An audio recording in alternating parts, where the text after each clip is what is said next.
In this video, I'll teach the poem How to Tell Wild Animals. If ever you should go by chance to jungles in the east मतलब eastern countries, and if there should to you advance a large and tawny beast, tawny मतलब yellowish brown. So you can write these things which I have written.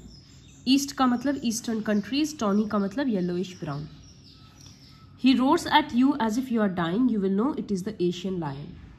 तो poet बोल रहा है कि अगर कभी तुमको मौका मिले ईस्टर्न कंट्रीज में जाने का और वहां पर तुम्हारे तरफ चलकर कोई आएगा एक बड़ा सारा येलो ब्राउन कलर का जानवर और वो तुम पे इस तरह से रोर करेगा जिससे तुम्हारा जान निकल जाए, तो समझ जाना कि वो एक एशियन लायन है. और if some time when roaming round a noble wild beast greets you with black stripes on a yellow ground, just notice if he eats you. This simple rule may help you learn the Bengal tiger to discern. Discern मतलब identify. फिर बोल रहा है कि अगर घूमते फिरते एक तुमको नोबल वाइल्ड बीस्ट ग्रीट करे, नोबल मतलब हाई क्लास का, वो कैसा दिखने में होगा, येलो कलर का बॉडी होगा और ब्लैक कलर का स्ट्राइप्स होगा, और वो तुमको अगर खाने को तैयार रहे तो समझ जाना कि वो बंगाल टाइगर है. इफ स्ट्रॉलिंग फोर्थ, स्ट्रॉलिंग मतलब कैजुअली वॉक करना. अ बीस्ट यू व्यू, अगर ऐसे ही कैजुअली चलते हुए तुमको एक जानवर दिखेगा, whose hide with spots is peppered. Hide मतलब स्किन, जिसके स्किन में स्पॉट्स होगा इस तरह से. पेपर्ड मतलब स्प्रिंकल किया हुआ या लगा हुआ, तो उसके स्किन में इस तरह से स्पॉट्स होगा. As soon as he has left on you, ये लेफ्ट मतलब लीप का पास्ट टेंस. लीप का पास्ट टेंस LEAPT होता है, लेकिन पोएट उसको यहाँ पर स्पेलिंग उसका चेंज कर दिया. तो as soon as he has left on you, जैसे वो तुम्हारे पर उछलेगा तुमको समझ आ जाएगा कि वो लेपर्ड है. It will do no good to roar with pain, दर्द में चिल्लाने का कोई फायदा नहीं है, because he will only leap and leap again. वो बार बार तुम्हारे ऊपर उछलता ही रहेगा अगर तुम चिल्लाओगे तो ये लेपर्ड को पहचानने का तरीका था. इसके बाद if when you are walking round your yard, अगर तुम अपने यार्ड में घूम रहे हो और वहां पर एक क्रिएचर दिखे जो तुमको हग करने लगे, who hugs you very hard, बहुत जोर से तुमको पकड़ ले, हग करे, गला लगे, तो समझ जाना कि वो बियर है. अगर कोई भी डाउट रहा फिर भी तो वो तुमको फिर से हग कर लेगा.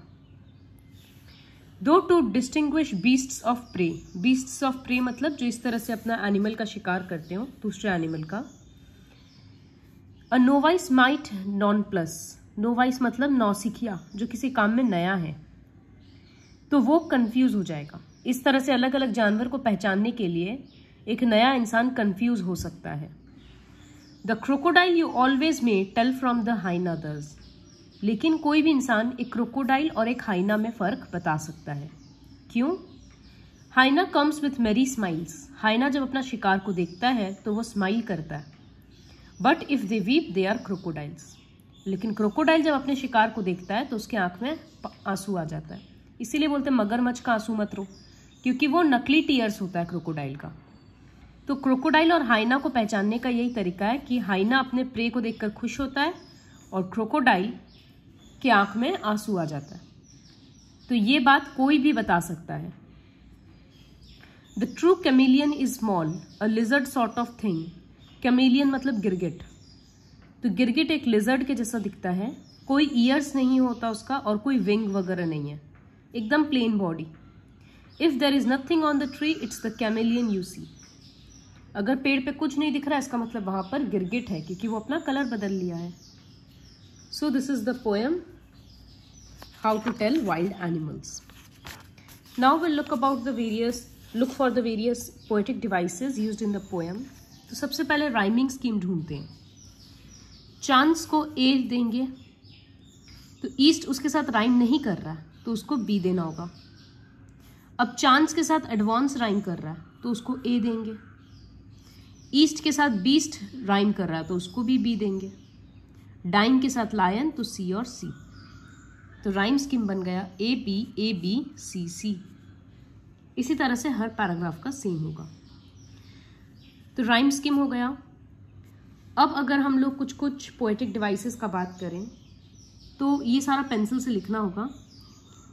जैसे if ever you should go by chance, यहाँ पर ओ रिपीट हो रहा है मिडिल में, कभी वर्ड के एंड में।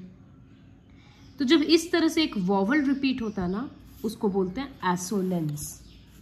सी इट इज रिटन एसोनेंस। क्या होता है? Repetition of vowel. यहां पर क्या रिपीट हो रहा है? ओ। इसी तरह से ये बहुत जगह है, जैसे ऑन अ येलो ग्राउंड में, ऑन येलो और ग्राउंड में ओ रिपीट हो रहा है। डू नो गुड में ओ रिपीट हो रहा है। Strolling forth U O repeat हो रहा है। तो ये सारा एसोनेंस है, जहां पर एक वॉवल रिपीट होता है वर्ड के बीच में। इसी तरह से कॉन्सोनेंस होता है, जब एक कॉन्सोनेंट रिपीट होता है, तो रिपीटिशन ऑफ कॉन्सोनेंट। जैसे he will only leap and leap again, L repeat हो रहा है, कभी वर्ड के शुरू में, कभी वर्ड के बीच में, कभी वर्ड के एंड में, तो इसको बोलते हैं कॉन्सोनेंस। उसके बाद एलिटरेशन है। एलिटरेशन क्या होता है? वो भी रिपीटेशन ही होता है। एलिटरेशन मतलब किसी वर्ड का या किसी अल्फाबेट का रिपीट होना, लेकिन अगर अल्फाबेट रिपीट होता है तो वो वर्ड के स्टार्टिंग में होता है।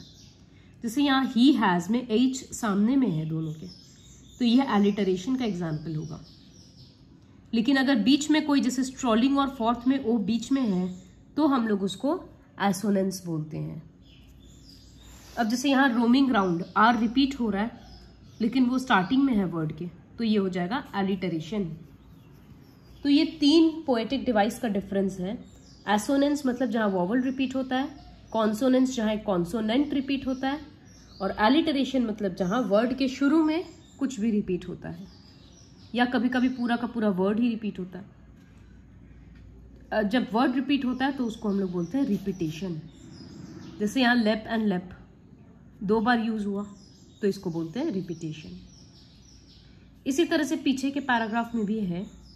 तो इसमें हम लोग क्या क्या पढ़े? राइमिंग स्कीम पढ़े पोएम का, एसोनेंस, कॉन्सोनेंस, एलिटरेशन और रिपीटेशन, इन सब के बारे में पढ़े।